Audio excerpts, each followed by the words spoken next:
யாரும் சொல்லாத ஆனா நாம கண்டிப்பா தெரிஞ்சுக்க வேண்டிய 7 வாழ்க்கை பாடங்கள். முதலாவது, பார்வை வந்ததும் ஒருத்தர் முதல்ல தூக்கி எறிகிறது அவங்களுக்கு அது வரைக்கும் வழிகாட்டின கைத்தடியத்தான். வளர்ச்சிங்கிறது ஒரு காலத்துல நமக்கு உதவியா இருந்ததை விட்டுட்டு போறதுதான்.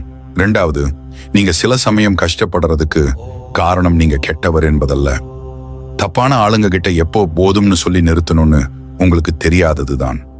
மூன்றாவது, மற்றவங்க என்ன நினைப்பாங்கங்கிற கவலையிலிருந்து விடுபடுறதுதான் நீங்க உங்களுக்கு கொடுக்கிற மிகப்பெரிய பரிசு. மற்றவங்களோட அப்ரூவல் தேவையில்லைன்னு நினைக்கிறப்பதான் உண்மையான நிம்மதி கிடைக்கும். நான்காவது, நீங்க உண்மையா இருக்கிறது உங்களுக்கு நிறைய நண்பர்களை தராது, ஆனா சரியான நண்பர்களை மட்டும் நிச்சயம் கொண்டு வந்து சேர்க்கும். ஐந்தாவது, ஒழுக்கமா இருக்கிறவங்க மட்டும்தான் உண்மையிலேயே சுதந்திரமானவங்க. ஒழுக்கம் இல்லைன்னா நீங்க உங்க உணர்ச்சிகளுக்கும் ஆசைகளுக்கும் ஒரு அடிமை. ஆறாவது, ஒருத்தரை மிஸ் பண்றீங்க என்பதற்காக அவங்க உங்க வாழ்க்கைக்கு திரும்பவும் வேணும்னு அர்த்தம் இல்ல. சில சமயம் ஒருத்தரை நினைச்சு பார்க்கறதே அவங்கள விட்டு விலகி போறதுக்கான ஒரு படிதான். ஏழாவது, ஒருத்தர் உங்களுக்கு ஒரு வாக்குறுதி கொடுத்துட்டு அதை நிறைவேற்றாம திரும்ப திரும்ப சாரி மட்டும் கேட்டா அதுக்கு பேரு அன்பு இல்ல. அந்த உறவை விட்டு உடனே வெளியே வந்துடுங்க.